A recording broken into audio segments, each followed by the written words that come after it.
Hello and welcome. I'm Hannah from Sometimes Trauma, and we're going to take you through a video this morning about breathing and regulation. You may have had people say, oh, calm down, you know, just breathe. And it can be quite frustrating if people say just breathe when you want to run or when you're feeling very activated. Breathing is actually a really good tool in trauma recovery to help to activate a rest and digest mode, which often isn't present that much. We spend a lot more time when we're carrying trauma in the sympathetic nervous system, which is the fight or flight, freeze or flop mode. And we want to activate the parachutes, the parasympathetic nervous system, so that you're feeling cool, calm and connected. It's a really, really good tool for starting to make the whole system more manageable for somebody who's carrying trauma. We're going to use music because that activates the social engagement system, and also breathing along to music that has a pulse can help you to really take charge of what's happening.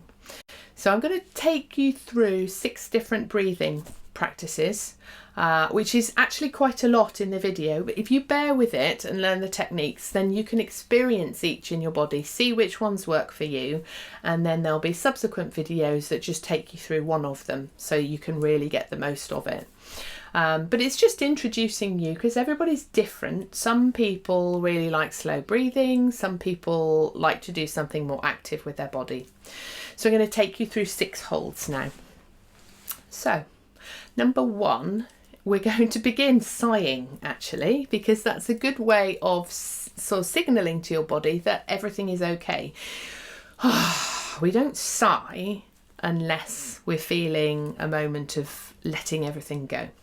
So I want you to have an action, it's bilateral action, crossing your arms in front of the balls of your shoulders. There's a little dip here, just underneath the collarbone, where I want you to push either one finger, 2 fingers, whatever feels comfortable, in a pulse, in time to the music, while sighing. So that's the first position.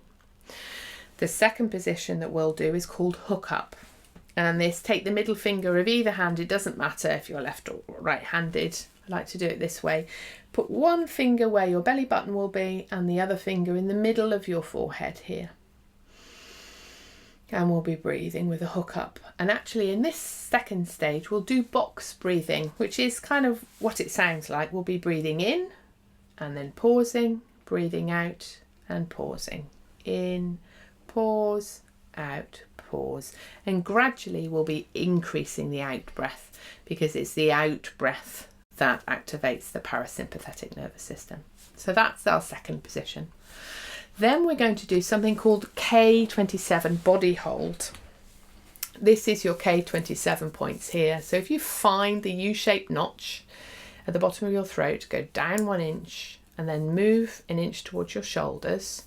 You'll find a spot just here underneath your collarbones. Again, bilateral.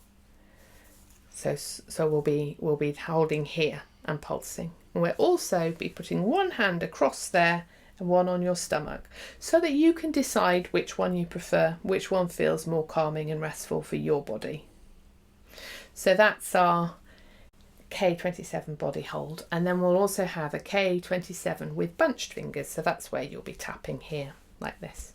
And we'll actually be doing that quite actively. Some people find that really reassuring. It's like patting a baby. Some babies like really gentle. Some babies really feel reassured by physically feeling something. And we're the same. The next exercise is number 5, which is holding neurovascular points.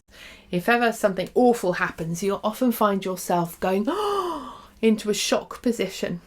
Now, what we're doing there unconsciously is we're holding the place where we want the blood to keep flowing. We want this part of our brain to keep online because this is where we think, this is where we respond. So by finding the middle of your eyebrows and pulling the skin taut there, this is a neurovascular point where we're trying to keep ourselves online. So breathing and holding here can be really soothing for some people's nervous systems. I really like this one personally. So we'll do some breathing on this point And then the last is simple. We'll be yawning.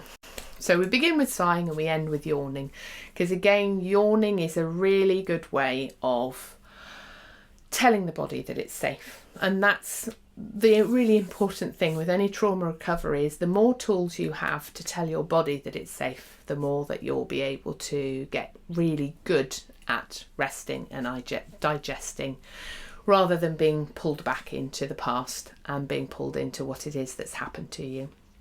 So we'll be sighing to finish.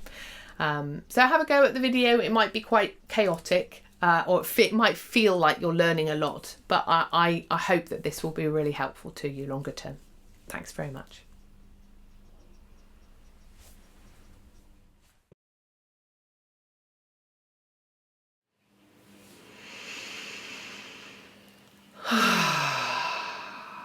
As the music starts, start to pulse and sigh.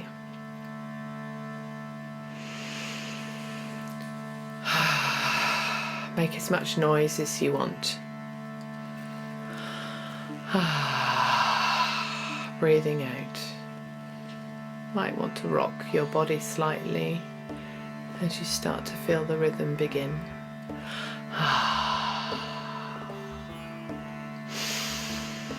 In through the nose and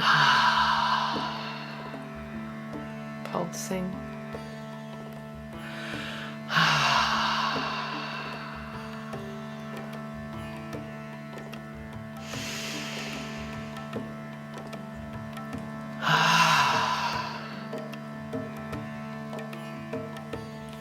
Moving now to the hook up.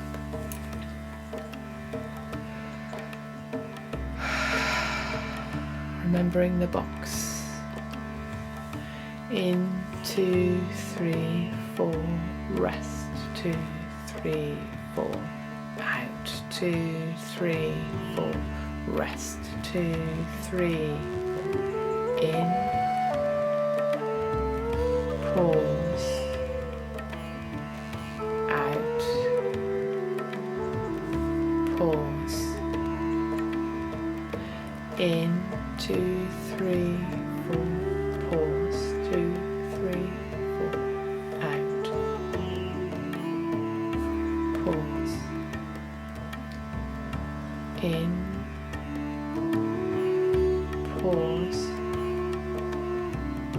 out, pause.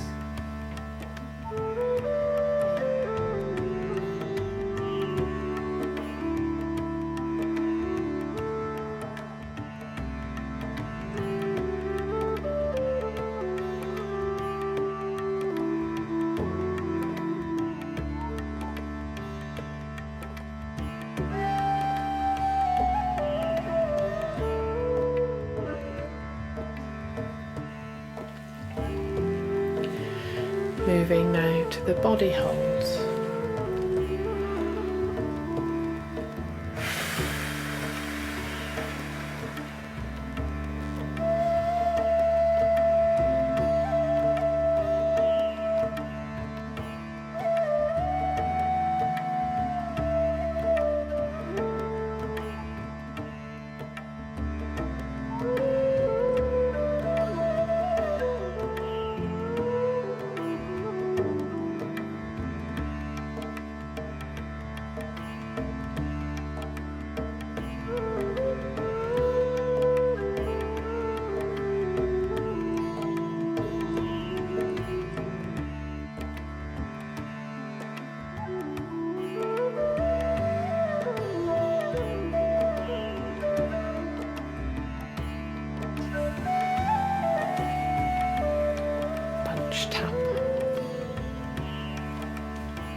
neurovascular point.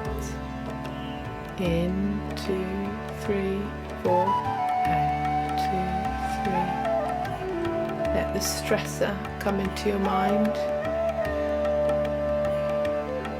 and increase the length of your out breath. In, 2, 3, 4, out, 2, 3, 4, 5. In, 2, 3, 4, out, 2, 3, 4, 5, 6. In, 2, 3, 4, out, 2, 3, 4, 5, 6, 7.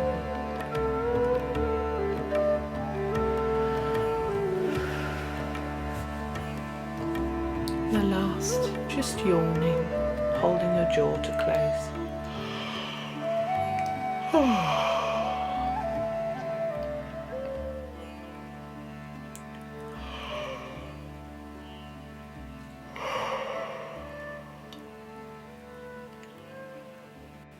Keep yawning as the music fades, and rock and shake it off.